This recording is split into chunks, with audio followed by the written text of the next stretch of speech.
greatest living songwriter, James Mercer. Who's my very favorite, and he knows it. And you know what? I don't even care if you get embarrassed at this point. It's fine. I'm good. You're playing Lollapalooza. I feel like you, as a performer and as an interview subject, I feel like you've come out of your shell a lot. Cool. What do you attribute that to? I mean, is it just longevity? I think, well, I sort of made a decision to say yes to things, about 5 years ago. Yeah. And I started just, when something would be intimidating or would make me nervous, I instead of just being like, I don't think I can do it, I wouldn't let myself do that. And so I think that's helped. You have to kind of try to get out of your shell for it to happen. And also, that's when nice your audience grows, it seems like, it was so different when you were touring Oh Inverted World. You didn't say anything on stage. No, right. No, true. I was terrified. You had surrogates, and you were so into the music, which I totally respected. Yeah, right, sure. But with this, I think, and correct me if I'm wrong, do you find that it's okay to explain your music to an audience that you're seeing for the first time? I think, it is. I mean, it's... As long as you can sort of be concise about it, Yeah. I think, you have to keep the energy and the rhythm sort of flowing of the show and stuff, but...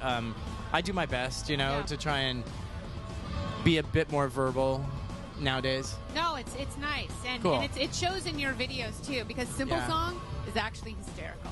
Awesome. Are you going to die a grumpy old man? Yeah, I hope not.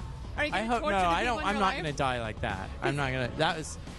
Yeah, the whole idea of that video is that, I, in my old age, my family hates me, and they've kind of abandoned me, right? Yeah. And no, I don't want that. How has the new lineup changed the songwriting and the performing? I mean, is Port of Morrow, is it a James Mercer solo record?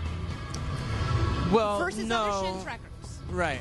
No, I wouldn't say so, because, I mean, I did as much writing alone for those other records as I did for this one, It's very similar to the other ones, It's like put the overall structure of the song together and have sort of a coffee shop version of it ready, and then find people to help me flesh it out. And do they play I've with expanded you? on who can come in and help me now. Basically, is what it is. So I still had Marty and Dave doing stuff. Who have been there for a long time. Boy, that Jesse's not real happy, is he? I don't know. Oh, I don't know. I haven't spoken to Jesse. Well, don't call him anytime soon. Okay. But I'm curious to see if the new lineup is what has set you apart and helped you transcend to a new level as a performer, because the songwriting's always been there. I've always loved your live shows as a fan, right? But as you get bigger, as you reach a larger audience, you have to get past the people who just automatically love you because they respect your music so much. Right. You want to reach out and gain a larger fan base, I guess. Yeah. Do you? Is that selling out? Well, I don't know. Maybe it is, but I do. I mean, I want to write music that appeals in the way that the bands that I love had an appeal. I mean, those wonderful bands that we all love from the 60s and 70s that, were able to be successful but do cool stuff, What was the first show you saw where it all clicked, like a band you saw as a kid, where you were just like, I want to do that? Like, they electrified you on every level. Man.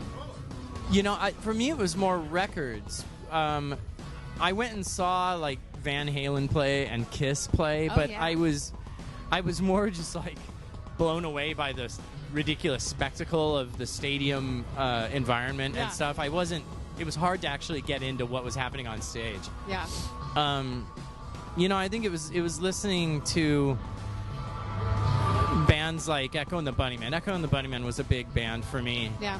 But the thing about Echo and the Bunnymen is their production is so sophisticated that you don't... It's intimidating to think of, when you pick up a guitar and you just kind of make these horrible noises and you're like, how could I ever do what they do? Yeah. It was bands like the Sex Pistols and the Ramones that were also floating around on tapes when I was in high school. Those were the ones who was like, oh, I can do a power chord. I can play those three chords. Yeah. And then you start doing that. You start doing those Ramones covers and shit, and it ends up being cool. When did you realize you could write songs? Like, you're actually a good songwriter? Oh boy, it took a while. I mean, I think it was in Flake that I started to figure things out. Your band in New Mexico? In New Mexico, my band in New Mexico, yeah. with Marty, Neil, and Jesse. Yeah, that I started, I think, to do things that were, at a level that maybe would appeal to people. I don't know. Were you always a poet? I mean, Appealed were you to like me. one of those super emo guys in high school that's like writing down your feelings? No, I had friends like that, and I wasn't one of those guys. What were you like in high school? Well, I got the one thing that did happen that was like writing, I guess, was I got put into advanced placement English in like sort of my going into my junior year because of a teacher, Miss Reitzman, who really loved me. Was she your teacher that She was changed the teacher. you? Yeah, she was the one who, because I was such a shy kid, I was like a small, scrawny kid. I really was easy to overlook, and she didn't. She really, and she like told the other teachers that I was brilliant and things like that, which were just, it was so flattering and shocking. I was like, what? And they were kind of like, what? Have you ever contacted her? No, I haven't. I've thought about it, but I don't wonder know. if she's still I guess teaching. now I couldn't I? There's ways Go now. back and play for her class. Oh man, I mean, she was really, really cool and gave me confidence in like this writing thing that wasn't something my family really was into or knew Weren't you about. from a military family? Military family, yeah. So this Not a was bunch in of England sitting at an around Air talking Force about base. feelings there, is there? No. Yeah. Yeah, no, and my dad was a cowboy. He grew up on a cattle ranch. Oh, boy. And then went into the military. So he's like the archetype of American West. All right, son, enough of the feelings. Yeah. Let's sit down and eat some steak. Yeah. All right, James Mercer from the Shins. Port of Morrow is the latest record. Get every record. Chute's Too Narrow, next to Port of Morrow, of course. Cool. My favorite.